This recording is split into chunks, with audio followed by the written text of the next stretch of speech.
Hello boy. Today we are going to start Coulomb's law. पीछे के class में हम लोग प्रॉपर्टी ऑफ इलेक्ट्रोस्टैटिक्स चार्ज का जिक्र किया था और आज हम लोग कूलम्स लॉ देखेंगे। कूलम्स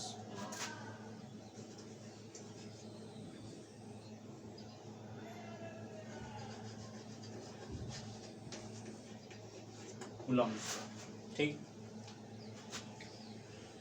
कूलम्स लॉ को कूलम्स लॉ ऑफ इलेक्ट्रोस्टैटिक्स भी कहा जाता है। कूलम्स लॉ ऑफ इलेक्ट्रोस्टैटिक्स भी कहा जाता है। कूलम्स लॉ ऑफ इलेक्ट्रोस्टैटिक्स का मतलब हुआ कि यहाँ पर जो चार्ज है वो रेस्ट में है। अब हम समझने की कोशिश करेंगे किसको, Coulomb's law. This is the famous topic in this chapters. कारण कि यहाँ से बहुत सारे ऐसे फैक्ट निकल के बाहर आएंगे जिसका यूज हम लोग न्यूमेरिकल सॉल्व करने में करेंगे। तो हम जानते हैं कि इलेक्ट्रिक चार्ज किसी बॉडी या किसी पार्टिकल्स पर जब कोई इलेक्ट्रिक चार्ज होता है, ये बॉडी या पार्टिकल्स चार्ज्ड होता है तो वो एक दूसरे पर बल लगाता है। और यह जो बल है, यह जो फोर्स है, यह अट्रैक्टिव फोर्स भी हो सकता है और रिपल्सिव फोर्स भी हो सकता है। यह बल या तो कम हो सकता है या तो फिर ज़्यादा हो सकता है। तो यह जो फोर्स है, कम होना ज़्यादा होना, यह किस पर डिपेंड करता है? तो इसी को फाइंड करने के लिए, इसके परिमाण को ज्ञात करने के लिए कूलम्स ने एक नियम बनाया, जिस नियम को हम लोग कूलम्स लॉ कहते हैं। तो अब हम चर्चा करेंगे कूलम्स लॉ पर। अगर मान लिया जाए कि ये दो चार्ज जो पॉजिटिव है, वो charge are it will be positive. So यहाँ पर हमें रिपल्सन देखने के लिए मिलता है। जो इस दोनों के बीच जो फोर्स मिलेगा वो रिपल्सिव फोर्स मिलेगा। अगर सेम चार्ज यहाँ पर नेगेटिव होगा तो यहाँ भी हमें रिपल्सिव फोर्स मिलेगा। और यदि चार्ज एक दूसरे के अपोजिट डायरेक्शन यानी अपोजिट नेचर का होगा तो हमें यहाँ पर कुछ इस कंडीशन में मिलता है देखने के लिए। यानी यहाँ पर जो फोर्स मिलता है वो अट्रैक्शन मिलता है। ठीक। अब इसके मैग्नीट्यूड को फाइंड करने के लिए कूलम्स ने एक नियम बनाया जिसको हम कूलम्स लॉ बोलते हैं। और कूलम्स जब इस लॉ को निर्धारित कर रहे थे तो कूलम्स लॉ जो है बहुत ही ज़्यादा इंस्पायर है लॉ ऑफ ग्रेविटेशन से। ठीक। तो यहाँ पर हम देखते हैं कि दो point charge Q1 and Q2, ठीक है, Q1 एंड Q2 जो R डिस्टेंस पर स्थापित है, तो कूलम्स ने इसके बीच का जो फोर्स निर्धारित किया तो वहां पर बताया कि the magnitude of attraction force between them is inversely proportional 1/r²। This is called inverse square law. Inverse square law, ठीक है। अब एक सेम कंडीशन यहाँ से मिलता है कि दो पार्टिकल्स के जो फोर्स हैं वो कितना कम होगा या कितना ज़्यादा होगा, उसके पास कितना बल ज़्यादा होगा। तो हम कहेंगे कि जिसके पास उसके पास यदि चार्ज ज़्यादा होगा तो फोर्स की मात्रा भी क्या होगी, ज़्यादा होगी, यानी कि मैग्नीट्यूड ऑफ फोर्स भी ज़्यादा होगा। यदि हम ये कहें कि Q1 को 2 टाइम्स इंक्रीज करते हैं या Q2 को 3 टाइम्स इंक्रीज करते हैं, Q1 को 4 टाइम्स इंक्रीज करते हैं या फिर Q2 को जो है 3 टाइम्स इंक्रीज करते हैं, तो मान लेते हैं कि अगर Q1 को 2 टाइम्स और Q2 को 3 टाइम्स इंक्रीज करते हैं तो हमें यहाँ से एक सिचुएशन मिलेगा देखने के लिए कि ये जो फोर्स ऑफ अट्रैक्शंस है, magnitude of force of attractions, will it be 2 times plus 3 times equal to 5 times, और will it be 2 times multiply 3 times, ठीक है, विल बी 6 टाइम, और 2 टू द पावर 3 भी हो सकता है। तो यहाँ से 3 कंडीशन हमें मिल सकते हैं देखने के लिए कि 2 पॉजिटिव 3 मिल सकता है, 2 मल्टीपल्स 3 मिल सकता है, या 2 टू द पावर 3 मिल सकता है। लेकिन according to the Coulomb's law उन्होंने इसको निर्धारित नहीं किया, बल्कि उन्होंने किसको निर्धारित किया, 2 मल्टीपल्स 3। इसका मतलब है कि Q1 into Q2, then the force it will be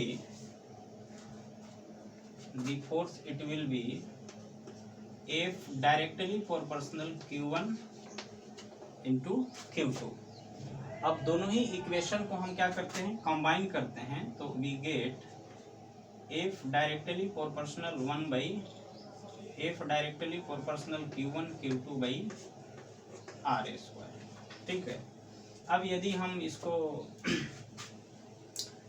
mathematical term में कन्वर्ट करेंगे, मैथमेटिकली कन्वर्ट करेंगे, तो इसको प्रोपोर्शनलिटी को हटा करके और इक्वलिटी को यहाँ निर्धारित करना पड़ेगा। सो यहाँ पर यदि प्रोपोर्शनलिटी साइन को हटाते हैं तो नेसेसरी हो जाता है इक्वलिटी साइन के साथ एक कांस्टेंट फिगर, और वो कांस्टेंट के निर्धारित किया गया Q1 Q2 by R square. This is Coulomb's law, इसी को बताया गया Coulomb's law. This is Coulomb's law. अब देखिए कूलम्स लॉ क्या कहता है, तो इस नियम से एक बातें स्पष्ट हो जाती है कि according to the Coulomb's law, according to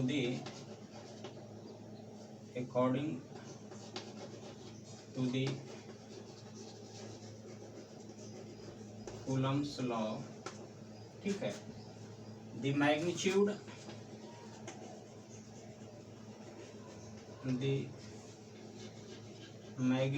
of force, the magnitude of force of any two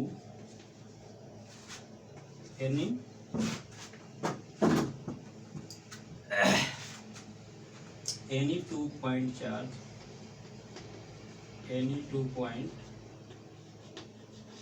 charge, ठीक है, at rest, charge at rest, ठीक, charge at rest.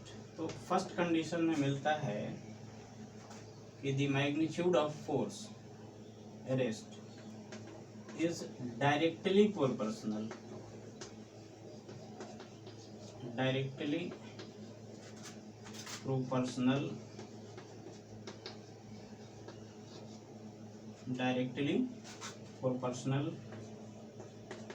to the magnitude, to the product of magnitude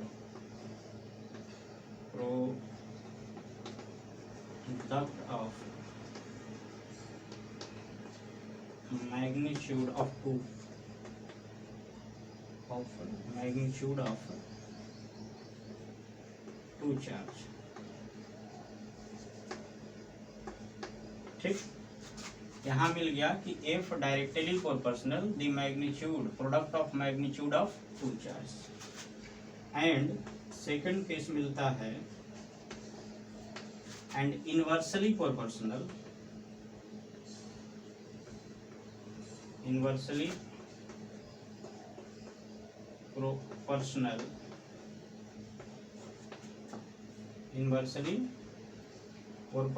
to the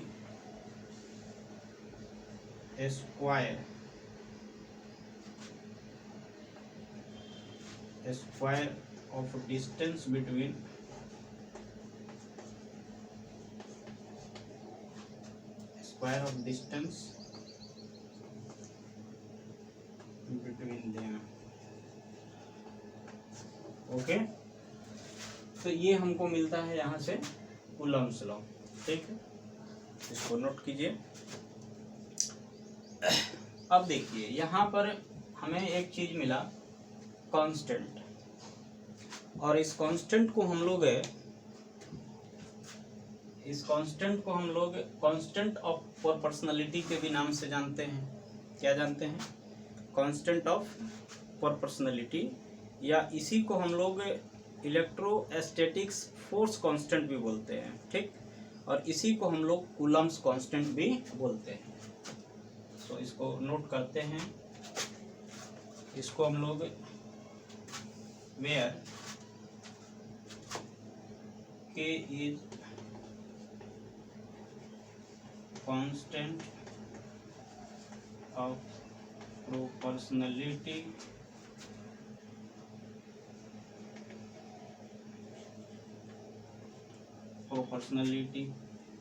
या इसी को हम बोलेंगे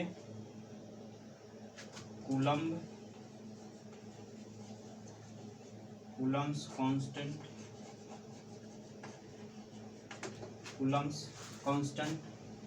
या फिर इसको बोलेंगे इलेक्ट्रोस्टैटिक्स फोर्स कांस्टेंट। ठीक है, इलेक्ट्रोस्टैटिक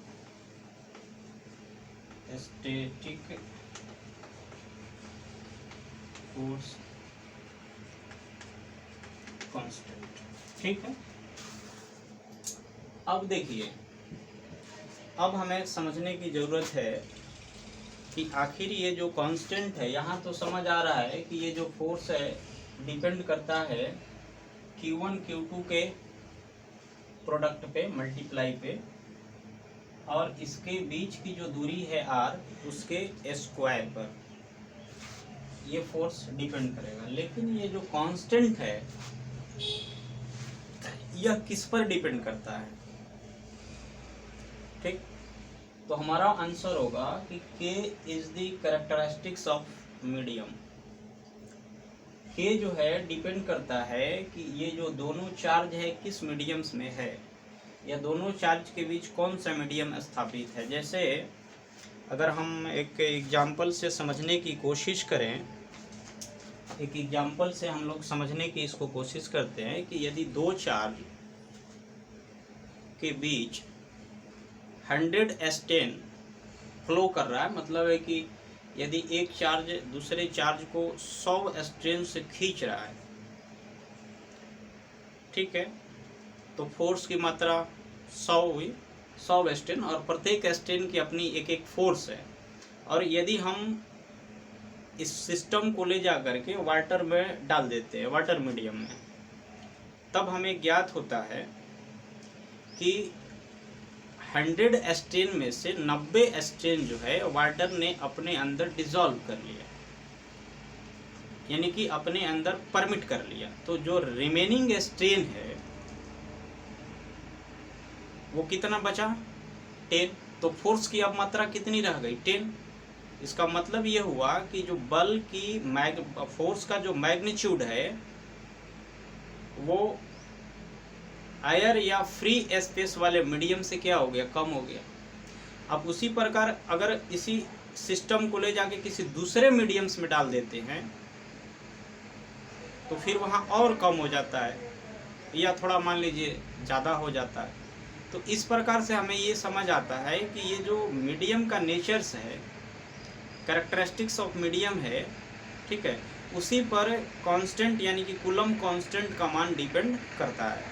ठीक, और उसको जो वो प्रॉपर्टी था मीडियम का, उसका नाम दिया गया परमिटिविटी। क्या नाम दिया गया? परमिटिविटी। उसका नाम दिया गया परमिटिविटी। परमिटिविटी। ठीक। अब देखिए यहाँ पर कांस्टेंट, कूलम्ब कांस्टेंट का जो वैल्यू निर्धारित किया गया वो एक्सपेरिमेंटली फाइंड आउट किया गया 9 × 10⁹ अब इसका यूनिट भी हम चाहें तो यहाँ लिख सकते हैं। बहरहाल हम इसके यूनिट को थोड़ा सा लास्ट में फाइंड करने की कोशिश करेंगे ताकि क्लियर समझ में आएगा, या हम यहाँ भी अगर चाहें तो निकाल सकते हैं। अच्छा, अब इसके बाद में परमिटिविटी क्या होता है? What is permittivity? तो देखिए परमिटिविटी का मतलब हुआ, परमिटिविटी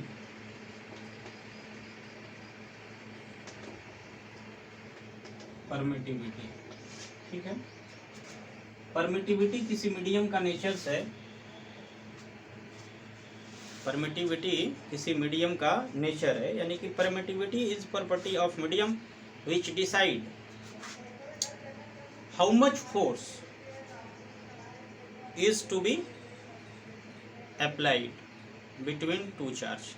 यानी कि परमिटिविटी किसी मीडियम का वह गुण है जो यह निर्धारित करता है कि दो चार्ज के बीच में कितना फोर्स अप्लाई होगा। और एक पॉइंट आपको यह भी याद रखना है कि larger the permittivity smaller the force between two charge. यानी कि जिस मीडियम की परमिटिविटी ज़्यादा होगी, जिस मीडियम की परमिटिविटी जितनी ज़्यादा होगी, उसके बीच जो चार्ज के बीच लगने वाला जो फोर्स है, चाहे अट्रैक्शन हो या रिपल्सन हो, वो उतना ही कम होगा। और जिस मीडियम की परमिटिविटी जितना ही कम होगा उसमें फोर्स उतना ही वो ज़्यादा होगा। ठीक। अब जब इसे हम फार्मूला में इस परमिटिविटी को हम एप्सिलॉन से रिप्रेजेंट करते हैं। ठीक है। अब इसको जब हम फार्मूला में प्रतिस्थापित करते हैं तो इसके कूलम्ब कांस्टेंट को हम सी से भी रिप्रेजेंट करते हैं। सो छोड़िए इसको, यहाँ पे आगे से हम कूलम्ब सी भी हम बता देते हैं, सी से भी इसको रिप्रेजेंट करेंगे। सो F बराबर हो जाएगा 1/4 pi epsilon × Q1 Q2 upon R²। ठीक। यही है परमिटिविटी। और इस परमिटिविटी की जो वैल्यू है, इसके लिए फ्री स्पेस के लिए हम लोग जिस मीडियम का बहुत ज़्यादा यूज करते हैं वो है फ्री स्पेस। ठीक है। तो फ्री स्पेस के लिए हम जिस मीडियम का यूज करते हैं वो एयर मीडियम्स है या फिर फ्री स्पेस मीडियम है। तो उसके लिए जो वैल्यू फाइंड किया गया वो सीधा जो वैल्यू मिलता है हमें, वो वैल्यू कितने के बराबर होता है? तो वो वैल्यू परमिटिविटी की जो वैल्यू होता है वो 8.85 × 10⁻11। अब यहाँ से आप चाहें तो इसका यूनिट फाइंड कर सकते हैं। और इसका जब हम यूनिट फाइंड करते हैं परमिटिविटी का, तो परमिटिविटी बराबर हो जाएगा Q1 Q2 अपॉन FR²। इसका मतलब हुआ कि कूलम्ब से स्क्वायर न्यूटन्स पर मीटर स्क्वायर। ठीक है। कूलम्ब से स्क्वायर पर न्यूटन पर मीटर स्क्वायर। सो अब हम यहाँ पर इसी यूनिट्स की यहाँ चर्चा कर देते हैं। कूलम्ब से स्क्वायर न्यूटन्स पर मीटर स्क्वायर। ठीक। अब देखिए इसी वैल्यू को अगर हम यहाँ पर प्रतिस्थापित कर देते हैं इस डायग्राम्स में, इस जो ये फार्मूला है यहाँ पर जब हम प्रतिस्थापित करेंगे तो इसी का जो वैल्यू मिलता है हमें, इसका जो वैल्यू मिलता है वो मिल जाता है हमको। इफ यहाँ जो वैल्यू हम स्थापित करेंगे तो वो मिल जाएगा कितने के बराबर? तो 1/4 पाई एप्सिलॉन नॉट ये देखिए एप्सिलॉन नॉट आ गया, ये एयर या वैक्यूम्स या फ्री स्पेस के लिए है ये, यानी कि permittivity of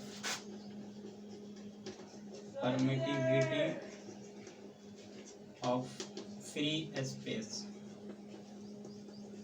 permittivity of free space, और ये मिलता है 9.10 टू द पावर 9। अब इसका हम यूनिट लिख लेते हैं। तो देखिए इस इक्वेशन से हम समझने की कोशिश करेंगे कि जब हम किसी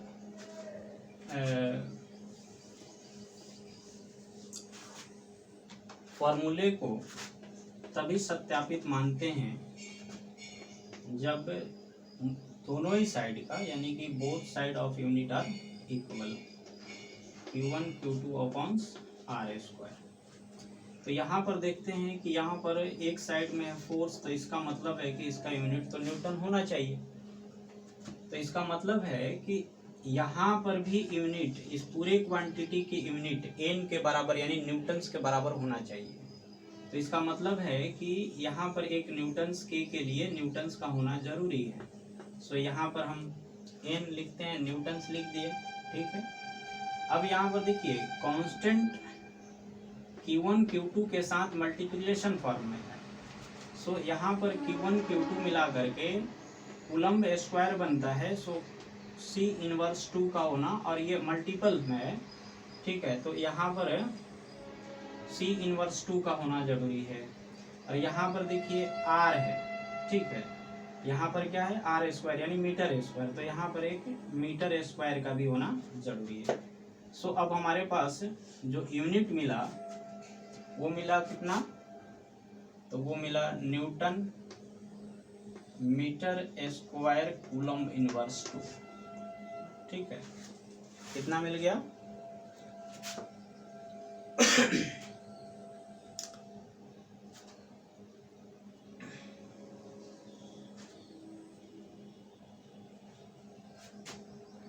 एप्सिलॉन नॉट। यहाँ से हम लोग कूलम्ब कांस्टेंट का यदि वैल्यू फाइंड करते हैं तो कितना मिलता है, FR स्क्वायर न्यूटन, तो ये हो जाएगा न्यूटन। यहाँ पर थोड़ा मिस्टेक हुआ है, इसको ध्यान देंगे। तो यहाँ से जो है मिल जाता है आपको कितना, कि newton inverse 1, newton inverse 1 newton पर न्यूटन, यहाँ से मिलेगा newton metre square coulomb inverse 2, ठीक। Newton metre square coulomb inverse 2। अच्छा, अब यहाँ से इसके बाद जो है हमें कुछ ये देखने के लिए मिलेगा, कूलम्ब्स लॉ या फिर परमिटिविटी ऑफ फ्री स्पेस देख लिए। तो हम देखते हैं कि देखिए यहाँ पर कूलम्ब्स लॉ, कूलम्ब्स कांस्टेंट, यानी कि यहाँ पर जो कूलम्ब्स कांस्टेंट है, हम C कहें या K कहें, और एब्सोल्यूट या परमिटिविटी, ये दोनों दो चीज़ें हैं, लेकिन दोनों आपस में रिलेटिव है। अब वो रिलेटिव कैसे है उसको फाइंड करने के लिए हम यहाँ पर एक चीज़ निर्धारित करते हैं कि यदि इस फॉर्मूले को हम दो बार लिखें, पहला तो हम लिखते हैं free space, force of free space 1/4 pi epsilon naught, यानी कि F naught is equal to 1/4 pi epsilon not into Q1 into Q2 upon R square. और ये किसी पार्टिकुलर मीडियम के लिए हम देखते हैं कि फोर्स ऑफ मीडियम या किसी particular medium equal to 1/4 pi epsilon not into Q2 upon R square.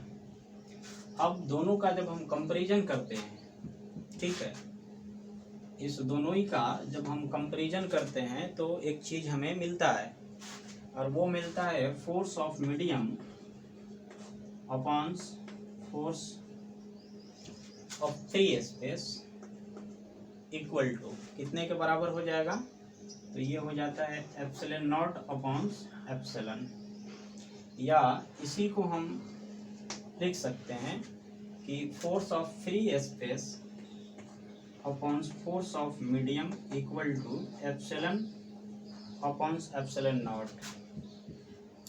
ठीक है, अब यहाँ देखिए कि यदि किसी फ्री स्पेस में दो चार्ज को यदि फ्री स्पेस में रखा गया और उस पर यदि फोर्स 90 न्यूटन्स का लगता है और उसी सिस्टम को ले जा करके या दोनों सिस्टम के बीच हम वाटर मीडियम या माइका मीडियम डालते हैं तो उसका वैल्यू कितना हो जाता है, 1 मिलता है। तो इसका मतलब क्या हुआ, इसका मतलब ये हुआ कि यह जो फोर्स ऑफ फ्री स्पेस है, ठीक है, फोर्स ऑफ फ्री स्पेस है, उसमें जो applied force between two charge है, ठीक है, वो 90 गुना ज्यादा है इस फोर्स में, यानी कि यह 90% 90 टाइम्स कम कर देता है। इसका मतलब ये हो गया कि अगर आप मान लिया जाए कि आपसे कोई कहे कि यदि फोर्स ऑफ फ्री स्पेस ज़्यादा है और फोर्स ऑफ मीडियम कम है, तो इस दोनों में किसकी परमिटिविटी ज़्यादा होगी और किसकी परमिटिविटी कम होगी। तो आपको याद रखना होगा कि इसकी परमिटिविटी ज़्यादा होगी और इसकी परमिटिविटी कम होगी। इसका मतलब क्या है कि जिस मीडियम में मैग्नीट्यूड ऑफ फोर्स ज़्यादा है तो उसकी परमिटिविटी कम होगा, और जिस मीडियम्स में फोर्स कम है उसकी परमिटिविटी क्या होगी, ज़्यादा होगी। तो ये बहुत कॉम्प्लिकेटेड चीज़ है और यहाँ पर थोड़ा सा डाउट भी होता है, तो इसलिए आप इसको याद रखेंगे। अब देखिए यहाँ पर एक चीज़ को और समझना है यहाँ पे कि अब यहाँ जो स्थिति बनती है, यहाँ जो स्थिति बनती है किसका, कि दो मीडियम के जो एप्सिलॉन में जो रिलेशन है वो दो मीडियम के फोर्स में भी रिलेशन बनाता है। और वो कौन सा रिलेशन है, तो ये जो देखिए एप्सिलॉन अपॉन एप्सिलॉन नॉट, यह एक प्रकार की ओनली फॉर ऐसी एक प्रकार का ऐसी क्वांटिटी है जो कितने टाइम से ये परफेक्टली निर्धारित करता है कि कितना टाइम्स फोर्स इंक्रीज कर गया और कितना टाइम्स फोर्स डिक्रीज कर गया। यदि एफ नॉट यानी कि फोर्स ऑफ मीडियम, ये force of free space upon force of medium is equal to हम निर्धारित करते हैं एप्सिलॉन अपॉन एप्सिलॉन नॉट। ठीक है, तो ये जो रेशियो है, यह रेशियो किसको निर्धारित करता है, तो एक नए प्रकार की यहाँ हमें क्वांटिटी मिलती है और इसको हम बोलते हैं ER, और दिस इज रिलेटिव परमिटिविटी, इसको हम लोग बोलते हैं रिलेटिव परमिटिविटी। ठीक है, relative permittivity.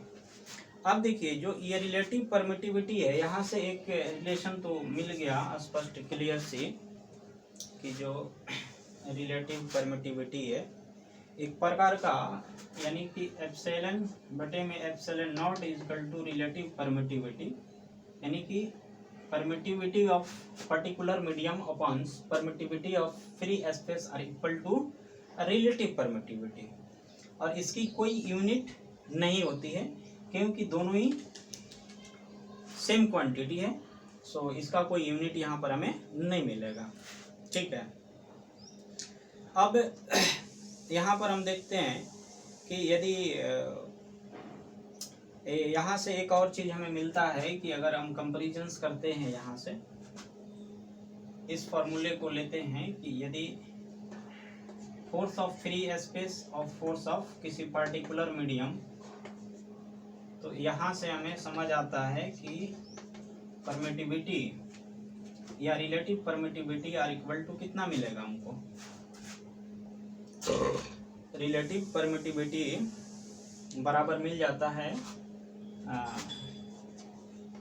Force of free और